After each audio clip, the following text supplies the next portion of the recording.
Hello मेरे little stars, how are you बच्चों। Welcome to learn forward. आपकी पुस्तक उजास हिंदी पाठमाला से हम जो पाठ लेकर आए हैं, जी हाँ, पाठ 5, chapter 5। Name of the title is one के पंछी। जी हाँ, हमारा आज का जो पाठ है उसका नाम है वन के पंछी। और बच्चों, इस वन के पंछी में क्या है?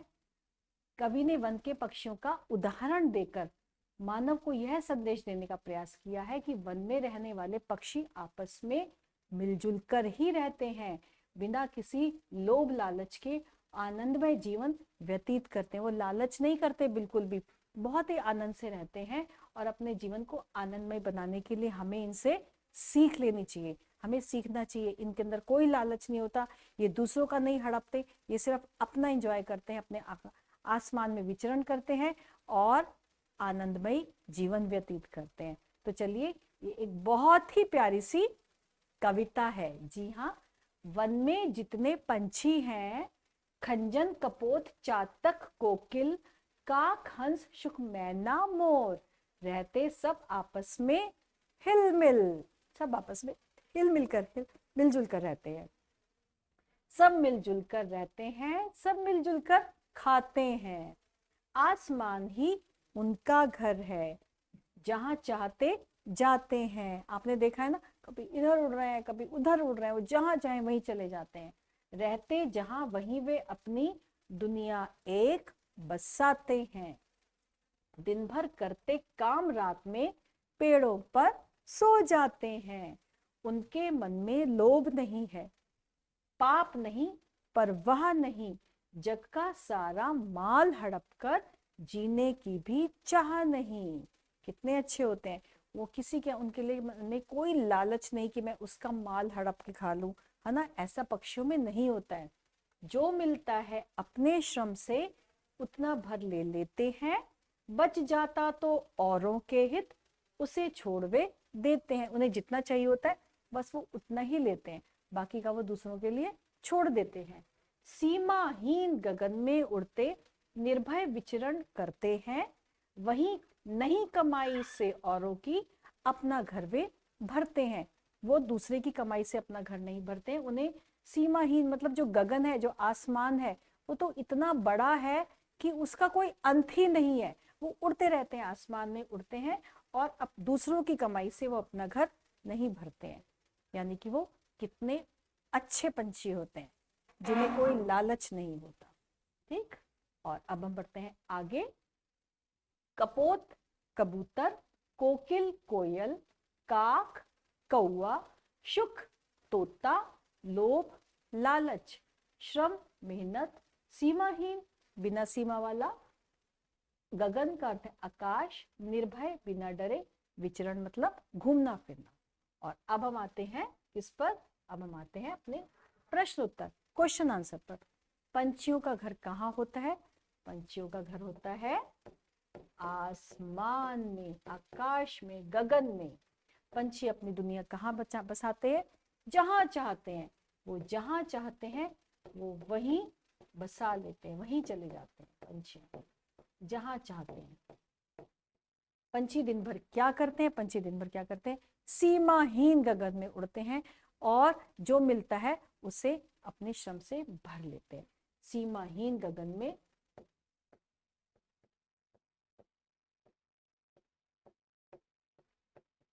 सीमाहीन गगन में उड़ते हैं, जिसकी सीमा ही नहीं होती है। पंछी दिन भर, पंछी किससे अपना घर नहीं भरते? पंछी दूसरों की कमाई से अपना घर नहीं भरते हैं।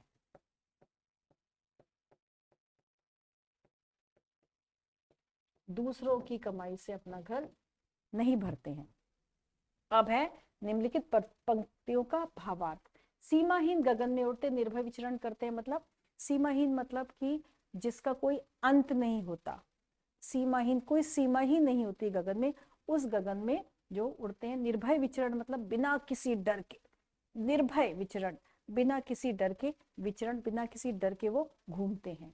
नहीं कमाई से औरों की अपना घर में भरते हैं, वो किसी की कमाई से, किसी का और नहीं, किसी और का नहीं खींचते, किसी और का लालच करके नहीं हड़पते, वो सिर्फ किसी और की कमाई से वो अपना नहीं घर भरते, मतलब वो किसी और की कमाई का नहीं खाते हैं। उन्हें जितना अपनी मेहनत से वो जो लेते हैं उतना ले लेते हैं और बाकी का वो छोड़ देते हैं।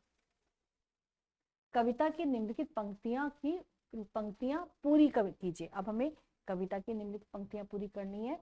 जैसे कि हमें यहाँ पे क्या आएगा, यहाँ पे आ जाएगा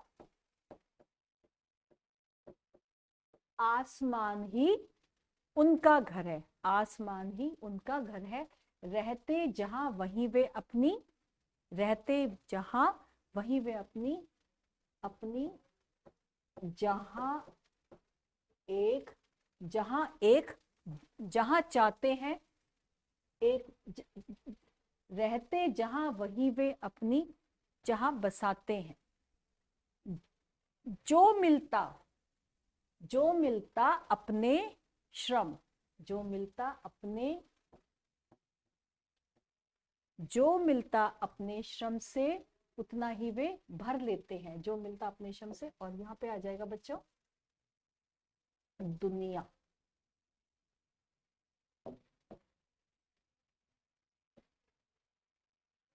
सॉरी, दुनिया।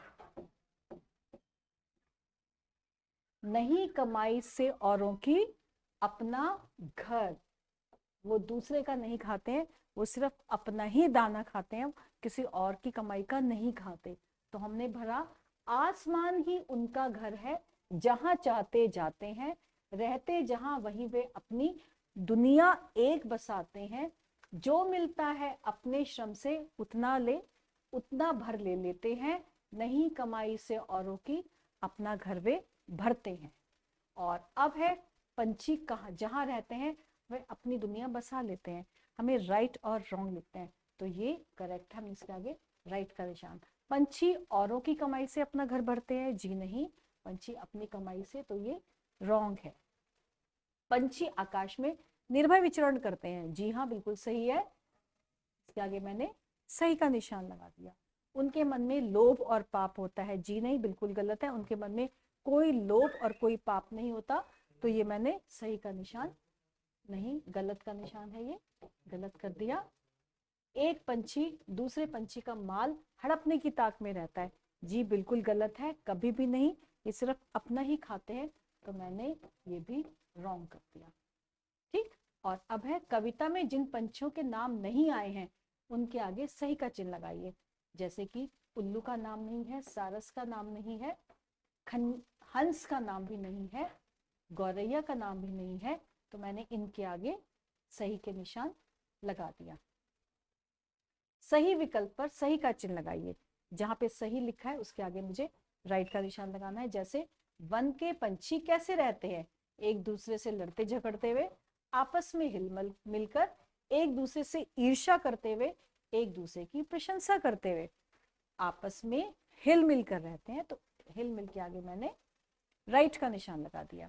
वन के पंछी कैसे होते हैं, लोभी, परिश्रमी, आलसी या डरपोक, वन के पंछी परिश्रमी होते हैं, तो इसके आगे भी मैंने राइट का निशान लगा दिया। और अब चलते हैं, निम्न में से कौन सी विशेषता वन के पंछियों में नहीं होती। वन के पंछियों में पाप नहीं होता, वन के पंछी स्वार्थी नहीं होते, वन के पंछियों में संतोष की भावना होती है, वन के पंछी दूसरों की कमाई से अपना घर भरते हैं। यानी कि वन के पंछियों में पाप नहीं होता, जी हाँ बिल्कुल सही है। वन के पंछी स्वार्थी भी नहीं होते, जी हाँ। वन के पंछी दूसरों की कमाई से अपना घर भरते हैं, ये गलत है। यानी कि इन यहाँ पे मैंने इसलिए राइट का निशान लगा दिया कि इनमें अपना घर ये नहीं भरते हैं दूसरों की कमाई से। अब है निम्नलिखित वाक्यों में रेखांकित शब्दों के लिंग पहचान कर लिखिए। पंछी आकाश में उड़ रहे हैं, यानी कि ये स्त्रीलिंग है, ये पुल्लिंग है। कोयल उपवन में कूक रही है, ये स्त्रीलिंग है, तो मैंने यहाँ पे स्त्रीलिंग लिख दिया। हंस नदी में तैर रहा है, ये भी पुल्लिंग है। बुलबुल गीत गा रही है। ये क्या है? ये स्त्रीलिंग है। और आखिरी है मोर बाग में नाच रहा है। मोर बाग में नाच रहा है यानी कि ये भी पुल्लिंग। और अब है इस कविता में आए निम्नलिखित शब्दों के तुकांत शब्द लिखिए, जैसे कि लेते हैं, देते हैं, ठीक है, भरते हैं, करते हैं, कर सकते हैं हम।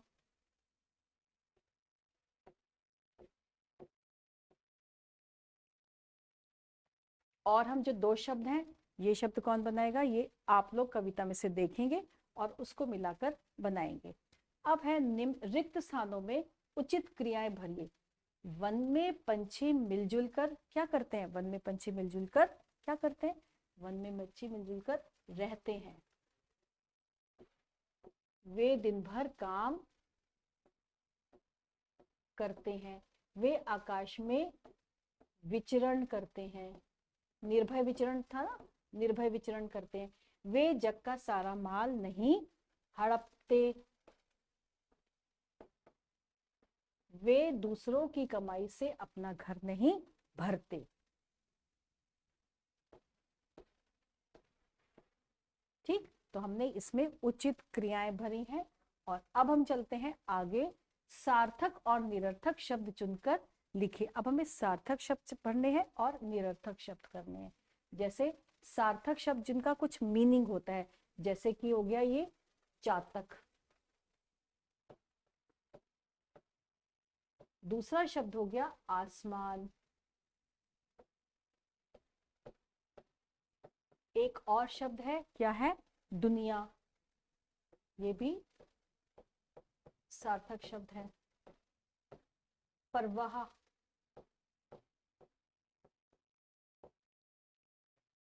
पंछी। और निरर्थक शब्द है कतोप, जिसका कोई रमो, कशु, आसप,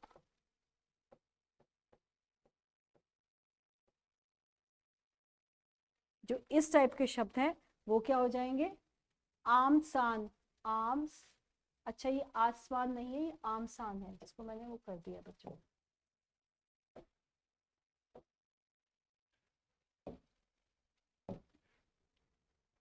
आम सान, ये कोई मीनिंग नहीं है, तो ये भी हमारा जो है कौन सा शब्द हो गया? निरर्थक शब्द। तो इधर मैंने लिख दिए सार्थक, जैसे चातक, दुनिया, परवाह, निर्भय और पंछी। और इधर हमारे हो गए निरर्थक शब्द, जैसे कि कतोप, आमसान, रमो, कशु और आसप। ठीक, और अब जो है पशुओं का जो है, आपको एक राष्ट्रीय पक्षी बनाना है और उसका नाम लिखना है इस बॉक्स में। और राष्ट्रीय पक्षी कौन सा है? राष्ट्रीय पक्षी है मोर। तो आपको यहाँ पे मोर ड्रॉ करना होगा और उसमें कलर करना होगा। ठीक, तो इसके साथ हमारे आज का पाठ यहीं खत्म होता है। नए पाठ के साथ बहुत जल्दी आते हैं, तब तक के लिए हैप्पी लर्निंग।